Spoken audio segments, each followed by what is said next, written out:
안녕하세요. 저는 올해 50대인 여자입니다. 몇 년 전까지만 해도 제 인생이 왜 이런지 자책을 했는데요. 그런데 다 내려놓으니 이렇게 여러분들에게 말할 수도 있게 되었습니다. 다들 저의 이야기를 들으시면 답답해서 한숨만 나오시겠지만 그래도 지금은 깔끔하게 정리를 다 했으니 걱정하지 않으셔도 돼요. 오늘은 저희 가족에 대해서 이야기하려고 합니다. 저는 남편과 결혼 후 아이를 가졌어요. 신혼부부였지만 둘 다 결혼하기 전부터 아이를 일찍 갖는 것이 꿈이었기 때문에 바로 진행했죠. 결혼하기 전에는 몰랐는데 저희 시어머니가 아들을 원하시더라고요. 한 번도 아들 이야기를 꺼내신 적이 없어서 저는 맘 편히 아이를 낳을 줄 알았죠. 그런데 제가 임신 소식을 전해드리자마자 아들이면 너무 좋겠다라고 하시더라고요. 처음엔 그저 아들을 원하시는 작은 소망인 줄 알았습니다. 그런데 시간이 지날수록 아기용품을 전부 남자아이 걸로 사주시더라고요. 가지고 노는 장난감도 전부 남자아이들이 가지고 노는 거였습니다. 아들을 낳는 것을 이렇게까지 당연하게 생각하시니까 아들이 아니면 어떡하나 싶었죠. 솔직히 저와 남편은 딸을 더 낳고 싶었는데 시어머니는 강력히 아들을 주장하시니까 답답했습니다.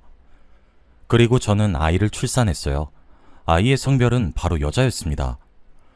저와 남편은 바라던 딸이어서 너무 좋아했지만 그래도 마음 한구석엔 시어머니가 걱정되었죠. 그래도 한번 아쉬워하시고 어쨌든 똑같은 손주니까 딸에게도 잘해주실 줄 알았습니다. 그런데 시어머니는 저희 딸을 극도로 싫어하셨어요. 정말 남보다 못한 인간으로 대했죠. 제가 아이를 낳고 병실에 올라오자마자 하신 말씀이 있어요. 이제 둘째 낳아야 하니까 살 빼자. 문을 열고 제 침대로 오자마자 차갑게 말씀하셨죠.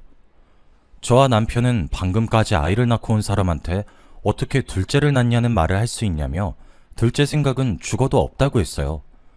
저와 남편은 아이는 한 명만 있으면 된다는 주의였기 때문에 둘째까지는 원치 않았습니다. 그런데 시어머니는 저희 말을 전부 무시하시고 아들을 낳을 준비만 하라고 하셨죠. 그리고 저희 딸아이의 얼굴을 보지도 않으시고 병원에서 나가셨습니다. 제가 퇴원을 하고 집으로 돌아갈 때까지 병원에는 한 번도 오지 않으셨죠. 너무 서운하고 억울했지만 그래도 제 편을 들어주는 남편이 있어서 버틸 수 있었습니다. 딸을 데리고 집에 왔는데 물건들이 전부 남자아이 거라 너무 미안했어요. 저는 아직까지도 딸한테 너무 미안합니다. 한 번도 그 흔한 인형을 사주지 못했어요. 사주면 시어머니가 가져다 버리고 소꿉놀이 세트를 사줘도 다 갖다 버리시니 말이죠. 그래서 항상 딸은 로봇이나 자동차 같은 걸 가지고 놀았습니다. 그리고 옷도 항상 검은색, 파란색 이런 남자 아동복을 입고 다녔죠. 한 번도 레이스 달린 치마를 사주지 못한 게 너무 한이 됩니다. 아무튼 시어머니는 저희 딸을 정말 혐오하셨어요. 시어머니는 술을 먹으면 항상 어린 딸에게 발길질을 하시거나 욕설을 내뱉으셨죠. 그리고 시어머니가 담배를 피시는데 갓난아기를 담배를 피면서 안거나 담배를 피신 손을 씻지도 않으시고 얼굴을 만지시더라고요. 그래서 저희 딸이 기관지도 좋지 않고 피부병도 많이 났습니다. 그럴 때마다 저와 남편은 얼마나 가슴이 찢어졌나 몰라요. 저희 딸이 기관지가 약하다 보니 주기적으로 병원을 가야 했습니다. 그런데 그 모습조차도 좋지 않게 보시며 막말을 해댔어요. 에휴, 네 딸년도 참 불쌍하다. 애는 세상에 태어나면 안 됐을래야. 어떻게 자신의 손주한테 이런 말을 할 수가 있나요? 저와 남편은 그 말을 듣고 참아왔던 것이 한 번에 터졌습니다. 그리고 남편은 시어머니를 집에서 내쫓았어요. 다시는 오지 말라고 일침을 날린 뒤 문을 쾅 닫았죠. 시어머니의 그런 말과 행동을 보고 있으면 가슴이 턱 하고 막혀요. 대체 저희 딸이 뭘 잘못했다고 저렇게 싫어하시나 싶었습니다. 사실 딸이 또래 친구들에 비해 많이 울지도 않고 착해요. 저와 남편한테 늘 애교도 많았고 사고 한 번 친 적이 없습니다. 그래서 동네 아줌마들 사이에서 착한 딸이라고 유명할 정도였어요. 워낙 동네가 좁다 보니 저희 딸이 공부도 잘하고 교우관계도 좋은 것을 알고 다들 딸 하나는 잘 낳았다고 했죠. 다들 이렇게 칭찬을 하는 와중에 저희 시어머니는 저희 딸을 욕하기 바빴죠. 그런데 이 일이 있고 나서 얼마 후 충격적인 것을 발견하고 말았습니다. 남편이 저희 집에서 시어머니를 내쫓고 정말 한동안 집에도 오지 않으셨고 연락도 안 하셨어요. 그래서 이제 저희도 드디어 관심을 끊으셨나 싶었습니다. 마음도 후련하고 이제 편해진 것 같아서 오랜만에 이불 빨래를 하려고 했어요. 그래서 커버를 벗기고 있는데 요상한 것을 발견했습니다. 바로 부적이었어요. 노란색 배경에 빨간색으로 알 수 없는 글들이 쓰여져 있었는데 아무리 봐도 뭔지 모르겠더라고요. 그래서 남편한테 혹시 이거 당신이 넣었냐고 물어보니 전혀 모르는 눈치였습니다. 저와 남편은 궁금한 건 못 참는 성격이었기 때문에 바로 집 근처 점집으로 가서 부적의 정체에 대해서 물어보았죠. 그런데 그 부적은 어떤 건지 아십니까? 바로 아들을 낳는 부적이었어요. 저와 남편은 그 점쟁이의 말을 듣고 온몸에 소름이 끼쳤습니다. 아들을 낳으려고 저희 몰래 이불에 부적을 심어 놓을 사람은 저희 시어머니밖에 없었죠. 저는 화가 머리끝까지 찼고 당장 차를 타고 시댁으로 갔어요. 그리고 부적을 내밀며 설명해보라고 했죠. 그런데 더 어처구니 없는 건 시어머니는 모른 척을 하셨습니다. 어머, 이게 뭐야? 난 정말 모르겠는걸? 나 한동안 너희 집 안 갔잖아. 괜한 사람 오해하지 말고 꺼져. 이 말을 하며 저희를 현관문 밖으로 내보냈죠. 정말 화가 났지만 심증만 있고 물증은 없으니 답답할 노릇이었습니다. 시어머니의 그런 모습을 보고 약이 올라서 아들을 더 낳기 싫었어요. 평생 딸과 함께 살고 싶었습니다. 그런데 그건 제 마음대로 되지 않더라고요. 정말로 그 부적 때문인 건지 제가 아들을 임신하고 말았습니다. 제가 병원에서 성별을 들었을 때 왠지 아쉬웠어요. 한 번 더 딸이면 시어머니를 제대로 골탕 먹일 수 있을 것 같았거든요. 사실 저와 남편에게는 계획에 없던 아이이긴 하지만 그래도 저희 아이니 정성껏 키우려고 했어요. 그리고 아들을 낳으면 다시 저희와 시어머니가 사이가 좋아질 수도 있으니 화목한 가정이 되는 상상도 많이 했죠. 저는 아들을 가졌다고 시어머니께 임신을 하는 도중 말씀을 드렸고 시어머니는 동네방네를 뛰어다니셨어요. 집안에 경사가 났다고 말이죠. 저와 남편이 오히려 더 부끄러울 지경이었답니다. 아무튼 저희는 아들을 낳고 이제 다시 단란한 가족 환경이 될 줄 알았어요. 시어머니가 손주들을 많이 사랑해 주실 줄 알았죠. 그런데 그건 저와 남편의 착각이었습니다. 시어머니는 보란듯이 저희 딸을 소외시켰고 아들만 바라보았어요. 저와 남편이 옆에서 봐도 제 딸이 많이 불쌍했죠. 딸과 아들이 나이 차이가 조금 나서 딸도 대충 눈치를 채고 있었어요. 할머니가 자신보다 남동생을 훨씬 더 좋아한다는 사실을 말이죠. 시어머니는 아들을 낳고 한 번도 요구한 적이 없는 아들 사진과 동영상을 매일 밤마다 보내라고 하셨어요. 제가 딸을 낳았을 때는 보려고 하지도 않으시더니 저희 아들은 하루라도 안 보면 입안에 가시가 돋는다고 하더라고요. 그리고 제가 딱 하루 안 보내면 무슨 일 있는 줄 아셔서 부재중 통화를 30통 넘게 하십니다. 그런데 이렇게 저희 아들을 좋아만 하시면 화가 많이 나진 않았을 거예요. 제가 딸을 더 돌봐주면 되니 말이죠. 그런데 시어머니가 아들을 돌봐주시면서 딸이 받는 피해가 정말 상당했어요. 저와 남편이 바빠서 집을 비워야 할 때가 있었는데 시어머니가 자진해서 저희 딸아들을 돌봐주신다고 하셨습니다. 당연히 저희는 감사하다고 인사를 드렸고 집을 나가서 저녁에 들어왔죠. 그런데 집 현관문을 열기 전부터 아기의 울음소리가 들리더라고요. 혹시 시어머니가 두 아이를 감당하기 힘드신 건가 싶어 얼른 문을 열었죠. 그런데 집안의 광경은 정말 기겁할 정도였습니다. 둘 다 어린 아기였는데 시어머니는 거실에서 아들만 아는 채로 잠을 재우고 있었고 딸은 안방 땅바닥 밑에서 울고 있는 겁니다. 그리고 저와 남편이 오는 소리를 듣고 안 그래도 너희 잘 왔다. 얼른 니네 딸년 울음 좀 그치게 해봐. 손자 자는데 방해되잖아. 라고 했죠. 그런데 더 놀라운 건 딸은 그곳에서 방치가 되었던 건지 기저귀도 안 간 지 오래된 것 같았어요. 정말 저와 남편은 미치는 줄 알았습니다. 급히 딸의 기저귀를 갈고 아는 채로 진정시켰죠. 그리고 시어머니를 집에서 내보냈어요. 아무리 그래도 같은 손주인데 이렇게 다른 대우를 하시나요? 남편도 이번 일로 시어머니께 정말 실망을 했다고 합니다. 이것뿐만 아니라 소소하게 차별도 많이 하셨어요. 항상 고기 반찬은 아들 거였고 딸은 매일 야채만 먹어야 했죠. 그리고 아들이 잘못을 해도 옆에 있던 딸만 혼내셨습니다. 체벌도 하셔서 얼마나 마음이 아팠는지 몰라요. 아무리 저와 남편이 말려도 해결이 되지 않았습니다. 집 비밀번호를 바꿔도 아들이 할머니한테 다 알려주니 아무런 소용이 없었죠. 그리고 저와 남편이 없는 시간에 오셔가지고 딸만 갈구시니까 저희가 어찌할 방법이 없었습니다. 딸은 그렇게 힘들게 컸고 아들은 할머니의 사랑을 잔뜩 받으면서 자랐어요. 그렇다 보니 딸과 아들은 점점 커갈수록 친하게 못 지내는 것 같더라고요. 아들은 자신이 그런 대우를 받는 걸 당연하다고 여겼고 딸은 아들 옆에 있으면 매일 할머니한테 혼이 나니까 스스로 멀어졌습니다. 부모로서 자식들이 친하게 지냈으면 하는데 그러지 못하니 안타까웠죠. 그런데 아들은 할머니가 자신한테 해주는 것 때문에 자신이 뭐라도 된 듯 떵떵거리면서 살았어요.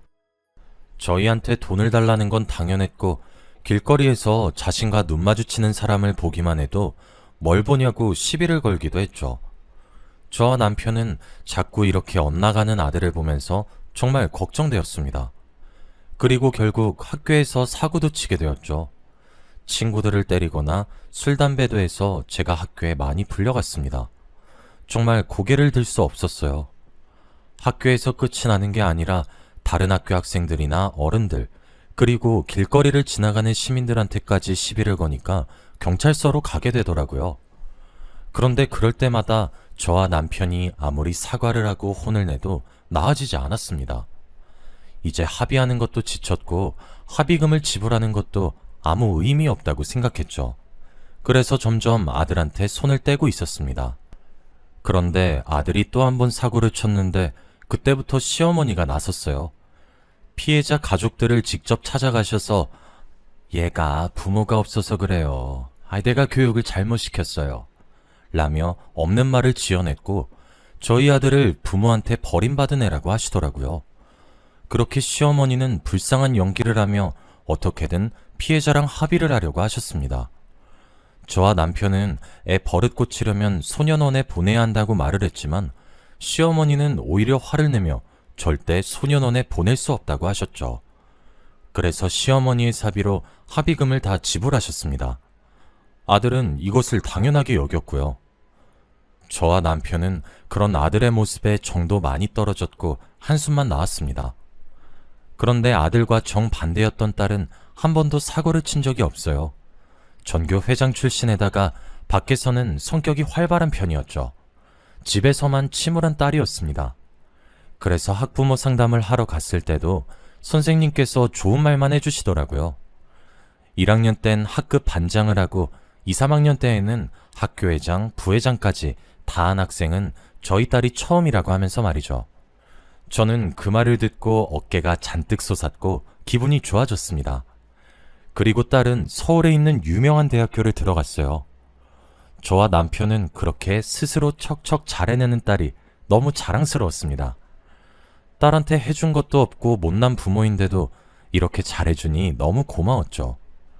그치만 아들은 성인이 되어서도 나아진 게 없었고 딸과 정반대의 삶을 살았습니다. 어떻게 같은 배에서 나왔나 싶을 정도로 말이죠. 성인이 되어도 제대로 된 직업도 없었고 대학도 다니지 않아 매일 집에서 컴퓨터 게임을 하거나 친구들을 만나서 술을 먹고 만취가 된 채로 집에 들어오는 게 일상인 아들이 결국 사고를 치고 말았어요. 어느 날 저희 집에 낯선 사람들이 오셨습니다. 저와 남편은 영문도 모른 채 현관문을 열어드렸죠. 그런데 인상이 좋지 않았습니다. 덩치도 크고 검은색 양복을 입고 있는 것이 꼭 영화나 드라마에서 나올 법한 사채업자 분위기였거든요. 그런데 대뜸 집으로 신발을 신고 들어와서 집 안에 있는 온갖 물건들을 던졌어요. 유리병도 깨지고 식탁도 없고 TV도 넘어뜨리면서 말이죠. 갑자기 일어난 일에 저와 남편은 너무 당황스러웠고 소리를 빽빽 질렀습니다. 처음 보는 남자들이 저희 집에 마음대로 들어와 물건들을 다 부수고 있는데 어떻게 소리를 안 지를 수 있나요? 그때 방에서 눈을 비비면서 아들이 나왔고 그 남자들과 눈이 마주쳤습니다. 아들은 이 사람들을 보고 소리를 질렀죠. 그런데 그 남자들은 야, 김민호, 너 내가 얼마나 찾은 줄 알아? 라며 저희 아들에게 성큼성큼 다가갔죠. 더 놀라운 건 아들은 그 사람들에게 머리채를 잡히면서도 무릎을 꿇고 두 손을 싹싹 빌며 이번 달 안에 갚을게요. 네? 제발요. 라고 했죠. 아들은 한 번도 누군가한테서 무릎을 꿇은 적이 없을 텐데 너무 쉽게 자신의 무릎을 내어주니 너무 놀랐습니다. 아들이 하는 말을 들으니 어떤 상황인지 알 것 같았어요. 바로 아들이 사채업자한테 돈을 빌린 것이죠. 정말 눈물이 났고 한숨밖에 나오지 않았습니다. 그 사람들은 그 말을 듣고 이번에 안 갚으면 안 봐준다 라고 대답을 한 뒤 집을 나갔죠. 저희 집은 온갖 유리 파편들로 거실이 난장판이었고 화분도 잔뜩 부서져서 흙도 널브러져 있었습니다. 그리고 저는 눈물이 뚝뚝 흐르더라고요. 대체 저희가 왜 이런 짓을 당해야 하나 싶었습니다. 그때 옆에 있던 남편이 화를 참지 못하고 아들에게 다가가 뺨을 내리쳤어요. 갑자기 일어난 일에 저는 너무 놀랐죠. 남편은 아들의 멱살을 잡고 너 언제까지 집안 망신시킬 거야? 너 정말 교도소 가야겠어? 라며 화를 냈고 아들은 오히려 적반하장의 태도였어요. 왜? 이번에도 할머니가 처리해 주시겠지. 라며 당당했습니다. 그 말을 듣는데 온몸에 힘이 다 빠지고 도대체 어디서부터 잘못된 건지 답답하더라고요. 시어머니가 애초부터 아들한테 이렇게 목매지 않으셨다면 아마 아들이 올바르게 자랐을까요? 정말 엄마로서 면목이 없고 이런 아들을 낳은 제가 너무 싫었습니다. 그리고 아들한테서 있는 정 없는 정 다 털렸어요. 아들은 그 말을 하고 집을 나갔고 일주일간 들어오지 않았습니다. 그리고 저희에게 문자를 보내더라고요. 이제 아들 없는 셈 쳐. 나도 가족 없는 셈 칠게. 앞으로 지나가다 마주쳐도 아는 척하지 말자. 결국 저와 남편 그리고 딸 셋이서 살기로 했습니다. 저희는 이사를 갔어요. 아들을 두고 말이죠. 시어머니는 저희한테 나쁜 부모라고 손가락질을 했지만 저희는 더 이상 버틸 수 없었습니다. 이런 아들과 도저히 함께 살 수 없었어요. 그리고 지금 아예 다른 지역으로 와서 새 출발을 하고 있습니다. 아들은 몇 년이 지난 지금까지도 연락이 없어요. 시어머니와는 연락을 하는 것 같은데 저희에게 말씀해주지 않으십니다. 저희가 이사를 가고 나서 시어머니와도 뜸해졌거든요. 그런데 정말 신기하게도 새 출발을 하는 곳으로 와서 행복해졌어요. 생활이 편안해지고 긴장감이 없는 삶을 살게 되더라고요. 항상 모르는 번호로 전화가 오면 아들이 이번에는 무슨 사고를 쳤나 싶었는데 이제는 그런 전화도 오지 않으니까 편해지긴 하더라고요.